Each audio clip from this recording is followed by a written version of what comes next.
चलो बाबू सुनो, अब आप लोगों को चुपचाप 10 मिनट चुपचाप रहना है, मेरा पूरा बात सुनना है। आज आप लोग एचसीएफ में वो चीज जानोगे जो पढ़े तो है, बनाए तो हो एचसीएफ, लेकिन ये चीज नहीं जानता होगा। बहुत लोग नहीं जानता होगा, हो सकता है इसमें से कोई भी नहीं जानता होगा। सुनो क्या एचसीएफ का फुल फॉर्म सुना है? Highest common factor.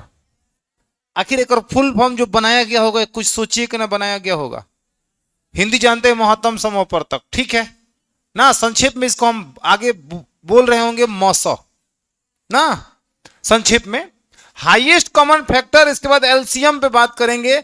अभी इसका डिफिनेशन नहीं लिखाएंगे हम आपको, हम आपके फुल फॉर्म से दो संख्याओं का एचसीएफ निकालेंगे और इसके फुल फॉर्म जो इसका नाम है उसके आधार पर निकालेंगे। सुनो करने क्या वाले हैं, एक बार और लिख रहे हैं हम यहां पे एच और यहां सी और का बाबू एफ। इसका हो गया हाईएस्ट। हाईएस्ट का सब कोई मतलब समझ रहा होगा क्या? सबसे बड़ा। यहां हो जाएगा कॉमन। कॉमन का मतलब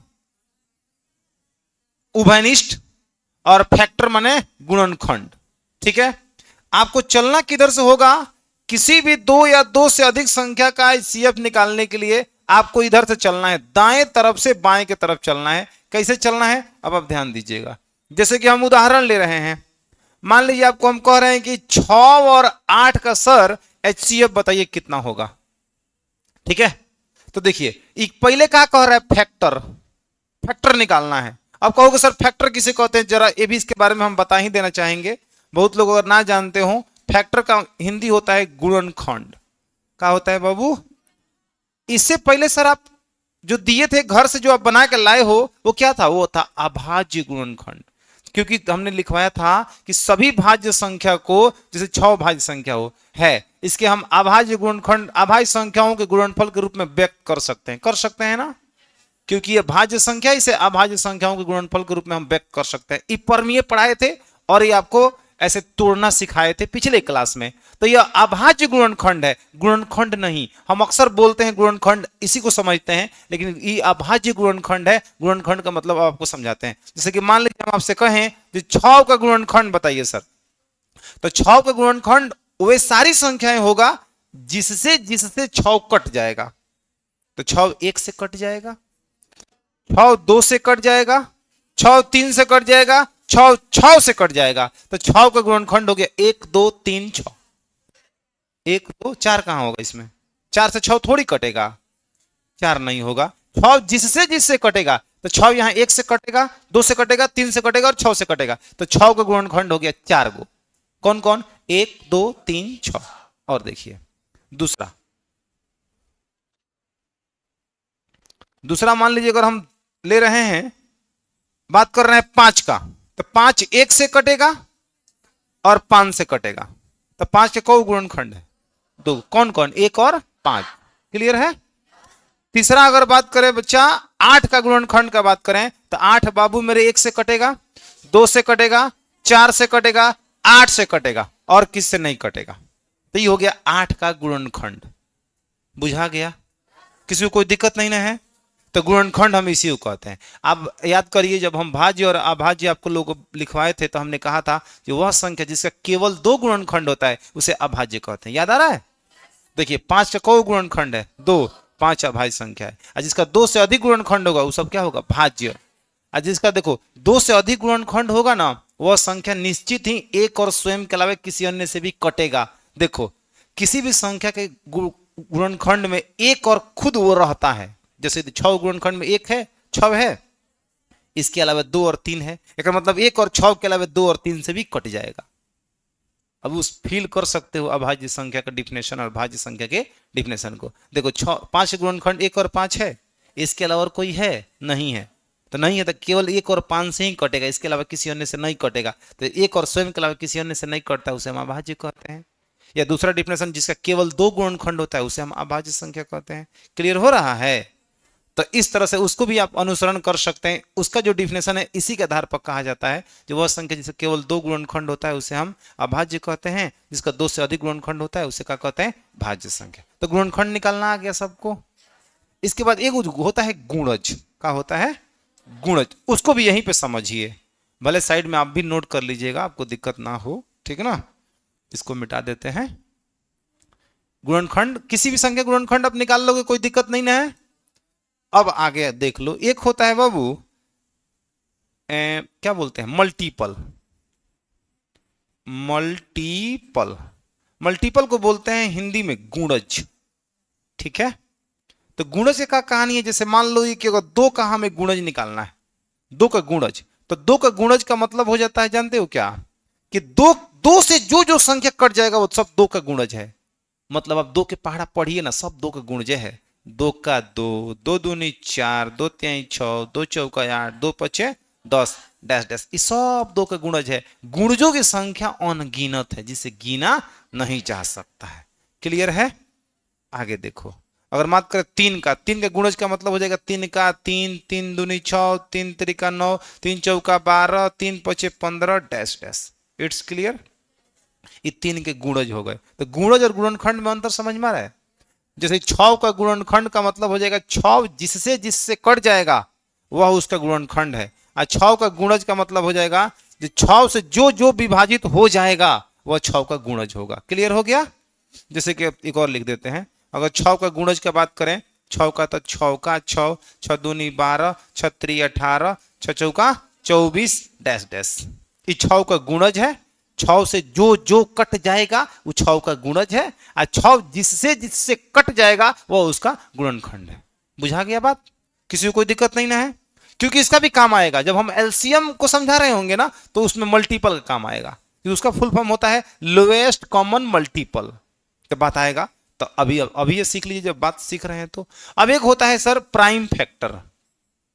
कौन कौन फैक्टर? प्राइम फैक्टर, जो आपको कल हम सिखा रहे थे, जिसको कल नहीं परसों, अभाज्य गुणनखंड। क्या बाबू? अभाज्य गुणनखंड। समझ जाओगे ना, अभाज्य गुणनखंड। अब 6 का अभाज्य गुणनखंड करना है तो 2 गुणे 3, इस 6 का अभाज्य गुणनखंड हो गया। समझ में आ रहा है। 5 गुणनखंड मतलब 5 गुणे 1, ठीक ना। तो खाली 5 लिखेंगे, 5 गुणे 5 के साथ 1 लिख देते हैं, तो ये हो गया अभाज्य गुणनखंड। किसी को कोई दिक्कत? वैसे एक तो ना भाज्य है ना अभाज्य, ये बात हम पहले ही बता चुके हैं, ठीक ना। लेकिन इसको इस रूप में लिख दिया जाता है, जब कोई इसका साथी कोई नहीं मिलता है तो एक के साथ लिख दिया जाता है, और बाकी 2 3 आया है, यहाँ मन करते एक लिखिए, ना मन करे तो मत लिखिए। बुझाया। तो गुणनखंड और गुणज और अभाज्य गुणनखंड में अंतर समझ में आ गया। अब आप इधर आ जाइए। भाव का हमें एचसीएफ निकालना है, तो ये कह रहा है जी कि भैया तुम पहले फैक्टर निकालो, जिसका भी एचसीएफ निकालना है। एक संख्या का तो एचसीएफ निकलता नहीं है, 2 संख्या या 2 से अधिक संख्या चाहिए ताकि एचसीएफ निकाला जा सके। तो कह रहा है कि सबसे पहले आप फैक्टर निकालिए। तो देखो 6 का फैक्टर निकालिए, चुपचाप, कुछ नहीं करना है। 6 1 से कटेगा, 2 से कटेगा, 3 से कटेगा, और कितने से कटेगा? 6 से। क्लियर है। 8 का जिसका जिसका आप एचसीएफ निकालना चाहते हो उसका उसका गुणनखंड करिए। फैक्टर, एक नंबर में फैक्टर फैक्टर। तो 8 का फैक्टर होगा 1 2 4 8। क्लियर है। फैक्टर। दूसरा काम करना है बच्चा, कॉमन देखना है। कॉमन का मतलब उभयनिष्ठ। उभयनिष्ठ का मतलब जो दोनों में होगा वो कॉमन है, माने इसके गुणनखंड में भी हो इसके गुणनखंड में हो, उसको हम कॉमन बोलते हैं। अंग्रेजी में, हिंदी में उभयनिष्ठ बोलते हैं। क्या बोलते हैं? उभयनिष्ठ। एक लड़की नहीं देख रही है, एक लड़की को देख रही है। समझ रहे हैं।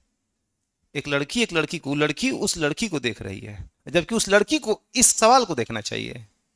सही बोल रहे हैं ना। सवाल को देखो।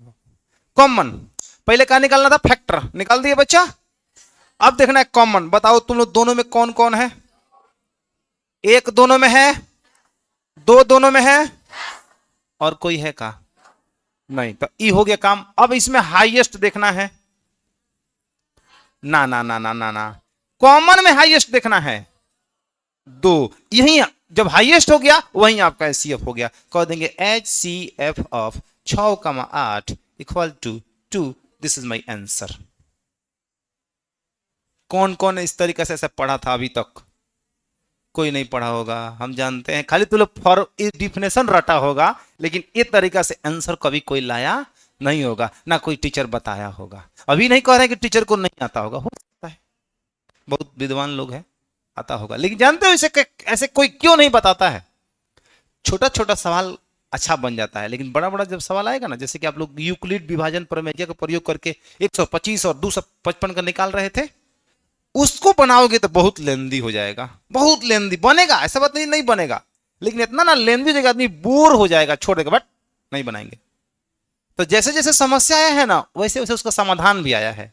लेकिन इसका इजाद हुआ है इसी से, इस यह एचसीएफ जो इसका नाम पड़ा है हाईएस्ट कॉमन फैक्टर, इसीलिए पड़ा है ताकि ये बच्चा इतना इतना काम करके एचसीएफ निकाल सके दो या दो से अधिक संख्याओं का। बुझाया? अगर आपको लगता है सर एक और सवाल बताइए, तो हम आप पे छोड़ते हैं। आपको कोई लगता है कि सर हम संख्या हम बोल रहे हैं और आप उसका एचसीएफ निकालिए, तो बोल सकते हैं। नहीं ना, हम ही बनाएंगे। आप क्या समझ रहे हैं? आप लोग नहीं, एक और हम आपको समझाने के लिए बोल रहे हैं कि एक आप डाटा बोलिए, हम बनाते हैं। कोई खड़ा होकर एक आदमी को डाटा बोले, सर इसका इसका एचसीएफ निकालिए, 2 या 2 से अधिक 3, बोलो। हम बोल 7 11 का, चलो भाई ये बोल रही है 7 और 11 का निकालते हैं, आइए। चलिए, मैगी किसी को खाना है ले जा सकता है। 7 और इसके बाद भी किसी को मन में आ रहा होगा सर एक हम भी बोलते हैं, तो आप थोड़ा बनाइएगा, तो एक और बना देंगे। फिर 7 और 11 को देखिए। सबसे पहले हम 7 का क्या निकालेंगे बच्चा? फैक्टर। तो 1 हो गया और 7 हो गया। 11 का फैक्टर निकालेंगे, 1 हो गया और 11 हो गया। उसके बाद हमें कॉमन देखना है। कॉमन कोगो है 1, हाईएस्ट कोगो है 1 ही होगा। ही में मत हाईएस्ट देखे लगी लोग, कॉमन के बाद हाईएस्ट। कॉमन देखो, कॉमन में हाईएस्ट देखना, कॉमन में कौन बड़का है, तो कॉमन में 1 ही गो हिले है, तो हाईएस्ट 1 ही गो है। अब एक आदमी का 1 ही गो बेटा हो तो सबसे छोट, सबसे बड़, सबसे मूर्ख, सबसे तेज हुए ना होगा। बस समझिए, हाईएस्ट हो गया 1, और जो बाबू मेरे हाईएस्ट होगा वही इसका एचसीएफ होगा। तो अब कहो एचसीएफ क्या होगा? होगा ना 1, खत्म कहानी। बुझाया? कोई बोलना चाहता है बोलो, जिसको भी लगता है बोलो। हाँ, इतना बड़का बड़का डाटा मत बोलो, नहीं तो बहुत बहुत लेंदी हो जाएगा। माने 20 के नीचे रखो, 30 के नीचे तक रखो, चलेगा। 15, एक आदमी कोई खड़ा होकर बोलो। अब हमको जजने के लिए मैं कहूँ सर 2025, 2036, तब तो हो गया काम। बहुत लेंदी हो जाएगा, बोलो। अच्छा, हमारे मसले रहेंगे 12, 15, 18। आपकी किताब में क्वेश्चन है ही, लेकिन इस तरीके से हम लोग नहीं बनाएंगे, इस तरह से बोर्ड में हम सवाल नहीं बनाएंगे। हम आपको फील करा रहे हैं सर, एक और फुल फॉर्म से इसका आंसर निकल जाएगा, ये बात बता रहे हैं। ठीक है, छोटा छोटा जो संख्या आएगा उसका हम मुजबानी आंसर निकालना भी अभी बताते हैं, घबराइए नहीं। पहले इसको बना देने दीजिए। 12, 15, 18। सबसे पहले क्या करना है बाबू? फैक्टर। तो 12 1 से कटेगा, 2 से कटेगा, 3 से कटेगा, 4 से कटेगा, 6 से कटेगा, 12 से कटेगा। 15 का बात करें तो 15 1 से कटेगा, 3 से कटेगा, 5 से कटेगा, 15 से कटेगा। बात करें बच्चा 18 का, तो 1 से कटेगा, 2 से कटेगा, 3 से कटेगा, 6 से कटेगा, 9 से कटेगा और 18 से कटेगा। गुणनखंड निकाल दिए, कोई दिक्कत नहीं किसी को? चलिए, अब हमें क्या लिखना है? कॉमन। बताइए आप, कॉमन क्या क्या दिख रहा है आपको? 1 दिख रहा होगा, दोनों में 3 दिख रहा होगा, और कोई दिख रहा है? कोई नहीं दिख रहा है, तो बोलिए। दिख रहा हो तो बताइए, बताइए, अभी मौका है आपके पास। कोई नहीं होगा, 2 गो मैच कर रहा होगा, तीसरा में नहीं आ रहा होगा ना, तो तीनों में होगा तो उसी को लेंगे हम, उसी को कॉमन कहेंगे तीनों के लिए। हाईएस्ट कौन है बच्चा? यही हाईएस्ट तो एचसीएफ होगा। 12, 15, 18 इक्वल टू में 3। डिफिनेशन आज तक रटे थे, अब डिफिनेशन को समझ लीजिए। डिफिनेशन से भी सर आंसर निकाल दिया जाता है। बस वो बता रहा होता है, वो कह रहा होता है कि भैया फैक्टर, पहले फैक्टर, तब कहता है कॉमन, कॉमन देख कॉमन, वो कहता है हाईएस्ट देख हाईएस्ट, वो एचसीएफ बा खत्म। ये चिल्ला चिल्ला कहता है फैक्टर। अब ये बातें कोई आपको नहीं गाइड किया था अभी तक, जी कह रहा है करिए, अब हम बता दिए ना। जब भी एक और पढ़िएगा तो कहे सबसे पहले कौन आपको बुलाएगा, ओकरा बाद कौन बुलाएगा, ओकरा बाद क्या मिल जाएगा, खत्म। ठीक है। अब सर एचसीएफ आप बनाए हैं, आप मास्टर हैं, बता दिए। अगर हम बनाए, हमको कैसे पता चले कि हम बनाए तो सही है ना? तो एचसीएफ का पहचान करने का तरीका ये होता है कि इन दोनों का एचसीएफ आप 2 निकालें। इससे दोनों कट जाना चाहिए। अब फिर भी कोई बच्चा सर एक निकाल दे तो एक से दोनों कट जाएगा, तो क्या वो सही है? नहीं। अब हमको बता रहे हैं, देखिए इसका एचसीएफ वह संख्या होगा, वह बड़ा से बड़ा संख्या, वह बड़का से बड़का संख्या खोजिए जिससे ये दोनों कट जाए, वही इसका एचसीएफ हो जाएगा। वह हम मुंह जबानी बता रहे हैं, बुझ रहे हैं? हमने कहा 6 और 8 का एचसीएफ, एक ऐसा संख्या सोचो जो सबसे बड़ा हो, उससे ही दोनों कट जाए। एक से दोनों कट जाएगा, दो से दोनों कट जाएगा, दो से बड़ा कोई ऐसा संख्या है ही नहीं जिससे दोनों कट जाए, है नहीं है? तो दो सबसे बड़ा है, तो दो इसका एचसीएफ हो गया, खत्म। 7 और 11, एक ऐसा संख्या सोचो जिससे ही दोनों कट जाए। एक से बड़ा भी कोई है नहीं, तो एक ही आपका आंसर हो जाएगा। यहां आइए सर, एक ऐसा संख्या सोचिए, बड़ा से बड़ा संख्या सोचिए जिससे तीनों संख्या कट जाए। 3 से तीनों कट जाएगा, तो तीनों कट जाएगा, तो वही आपका क्या हो जाएगा? आंसर, खत्म। 12 कितना? 3 से 3, 3 चौका 12, 3 5 15, 3 छक 18। 3 से बड़ा कोई संख्या जो इसका एचसीएफ होता है ना, उस एचसीएफ से जिसका निकाले होते हो वो तीनों संख्या चाहे दोनों संख्या कटना चाहिए, पहला बात। और दूसरा बात कि सबसे बड़ा होना चाहिए। बुझा गया? अब हम मुंह जबानी पूछें आपसे, अगर पूछे हम 10 और 15 का एचसीएफ तो क्या होगा? 5, वो बड़ा से बड़ा नंबर जिसे दोनों कट जाए। 1 से दोनों कट जाएगा, 5 से भी दोनों कट जाएगा। अगर हम कहें 12 और 16, जल्दी बताइए। नहीं, कुछ लोग 2 कह रहे हैं, 2 कहे 4, वह बड़ा से बड़ा नंबर कितना होगा जिससे देखो दोनों कट जाएगा? 1 से भी दोनों कटेगा, 2 से भी दोनों कटेगा, 4 से भी दोनों कटेगा, लेकिन सबसे बड़ा कौन है? ये आपका आंसर होगा। बुझाया? 8 से कटेगा तो खाली हई कटेगा, हई नहीं कटेगा। 6 से कटेगा तो हई कटेगा, हई नहीं कटेगा। बुझाए का? समझ में आ रहा है? 6, 8, 10, आप मुझे बताएंगे इसका एचसीएफ?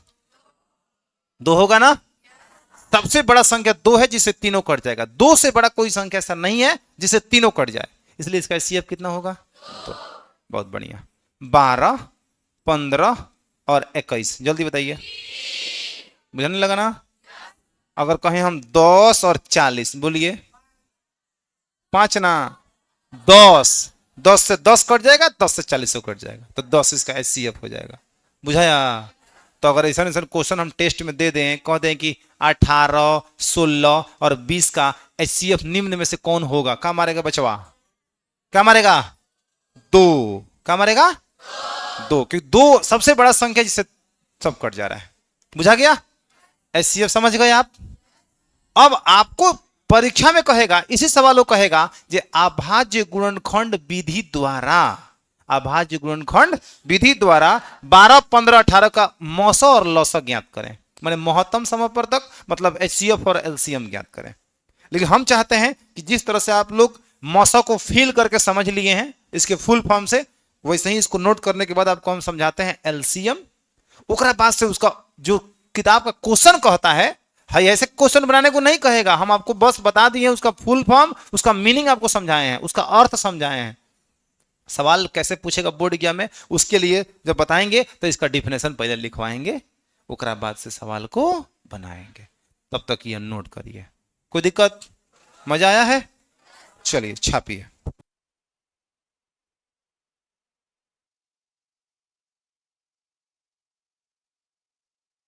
चलिए कितना आया इसका आंसर? 6 आया, क्योंकि देखो 12 का जो फैक्टर होगा वो 1 होगा, 2 होगा, 3 होगा, 6 होगा, 4 भी होगा ना, 4 होगा, 6 होगा, 12 होगा। और 18 का बात किया जाए तो 1 होगा, 2 होगा, 3 होगा, 6 होगा, 9 होगा और 18 होगा। और बात करना है सबसे पहले कौची बाबू? कॉमन, क्योंकि फैक्टर जब निकाल लेंगे तो हम आएंगे कॉमन। कॉमन में 1 होगा, 2 होगा, 3 होगा, 6 होगा, 4 गो है ना। इसमें हाईएस्ट कौन है बता दो? हाईएस्ट हो गया आपका 6, इसलिए तुम एचसीएफ भी बता दो, 6 हो जाएगा। 12 कमा 18 बराबर में कितना आया समझ में? अब हम बात करते हैं एलसीएम के बारे में, ठीक है? ध्यान सुनिए, इस टेक्निक से आप बस इतना ही याद रखेंगे, सर मुंह छोटा छोटा मान आएगा हम बना ले, जहां तक बना ले मुंह इस तरह से हम बना सकते हैं, ठीक है? अब हम आपको एलसीएम समझा के फिर समझाएंगे, जो सवाल बोर्ड में पूछेगा तो कहेंगे बनाना है। टुक अब हमें हेडिंग लगा लेना है क्या बाबू, LCM। इसका फुल फॉर्म होता है लोवेस्ट कॉमन मल्टीपल, ये ना होता है मल्टीपल।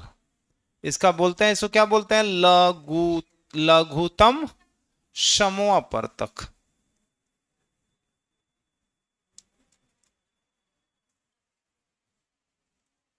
लघुतम समवर्तक। चलिए समझा जाए बाबू, एक बार नीचे लिखते हैं LCM। लोवेस्ट, लोवेस्ट माने छोटा, कॉमन माने आप जान चुके हैं, और मल्टीपल का मतलब भी जान चुके हैं। सही बोल रहे हैं ना। इस ये भी आपको वैसे ही पहुंचाएगा जैसे वो पहुंचा रहा था, ऐसे चलना है। सही है। ये भी आपको चिल्ला चिल्ला कहता है कि बाबू पहले का निकाल मल्टीपल, तब फिर का कॉमन, तब फिर सबसे छोटे का, और वह हो जाएगा तुम्हारा LCM। एक नंबर सवाल जो इसी में इसी का लेते हैं, क्या कहें, छोटा छोटा मान 8 और 6, 6 और 8, 6 और 8। क्लियर है। चलिए पहले मल्टीपल निकालते हैं। तो 6 का मल्टीपल का मतलब समझा चुके हैं आपको, 6 का 6, 6 दूनी 12, 6 3 18, 6 चौका 24, 6 पचे 30, डैश रहने दो। क्लियर है। 8 का बात किया जाए तो 8 का 8, 8 दूनी 16, 8 3 24, 8 चौका 32, 8 पचे 40। क्लियर है। सबको मल्टीपल निकालना समझ में आ गया। इसके बाद हमको कॉमन बताओ, कॉमन बताओ 24। एक बाद से कौन कॉमन होगा, 48, कहे नहीं कोई होगा। ये को सबसे छोटका कॉमन जब मिल जाएगा ना, ओकरा मल्टीपल जो होगा वो उभयनिष्ठ मल्टीपल हो जाएगा, कॉमन मल्टीपल हो जाएगा। जैसे 24 दूना 48, आगे बढ़ोगे तो हम 6 के पढ़ा में 6 8 48 नहीं आएगा, 8 के पढ़ा में 8 6 48 नहीं आएगा। उसके बाद जानते 24 72 आएगा, 6 के पढ़ा में 72 आएगा, 12 बार पढ़ेंगे तब। 8 के पढ़ा 9 बार पढ़ेंगे तब 72 आएगा। बुझ रहे हो। खैर अब अगला मल्टीपल होगा 72। देखो कितना आसान है, दिखा। ये सब उभयनिष्ठ मल्टीपल है, एक काउंटिंग संभव नहीं है तो एकरो काउंटिंग संभव नहीं है। क्या समझे, वही समझे जो हम समझाए। Very good. अब आइए लोएस्ट, ए बाबू सबसे छोटका के है, यही आपका LCM हो जाएगा। LCM ऑफ कितना, 6 8 बराबर में 24। This is my answer. चमका, कोई दिक्कत। अब तनी मुंह जबानी आई है सर, कोई खट देते के कैसे बता देता है सर LCM, ऐसा ही बताता है।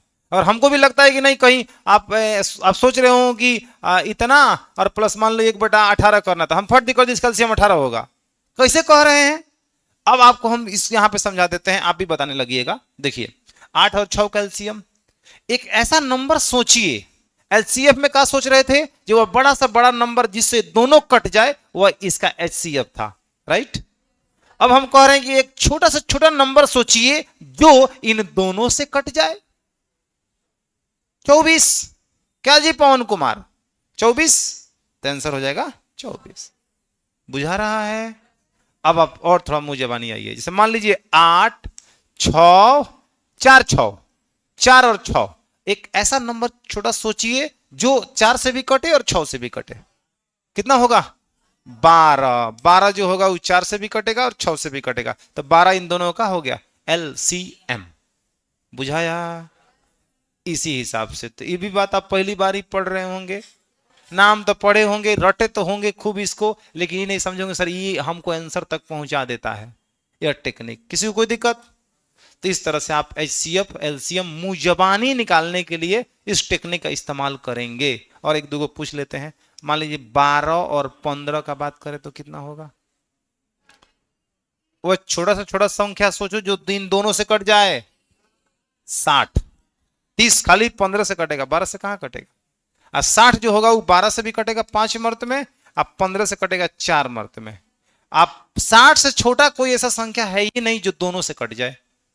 अब 60 के आगे कौन होगा 120 होगा जो दोनों से कटेगा है, 60 तो 180 को दोनों से कटेगा, तो बाकी आगे से हमको क्या मतलब, हमको सबसे छोटका से मतलब है, छोटका कितना 60। क्लियर हो गया, आया समझ में। तो ये रहा HCF एलसीएम।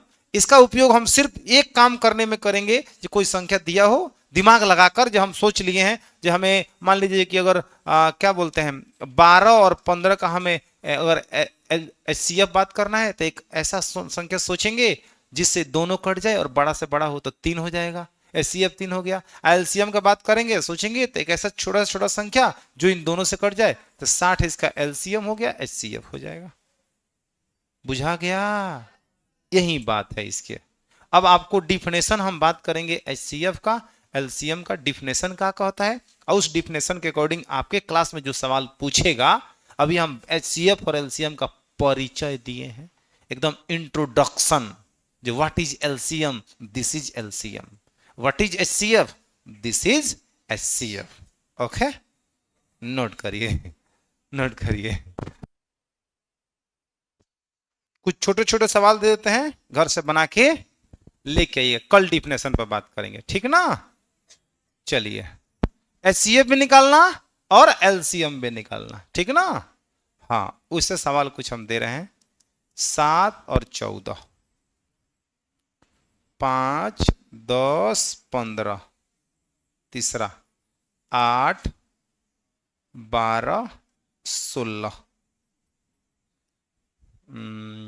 6, 8, 10 और ले लीजिए 3, 9, 12। इस सब का एलसीएम और HCF आपको क्या करना है, निकालना है। आज के लिए इतने रहने दीजिए।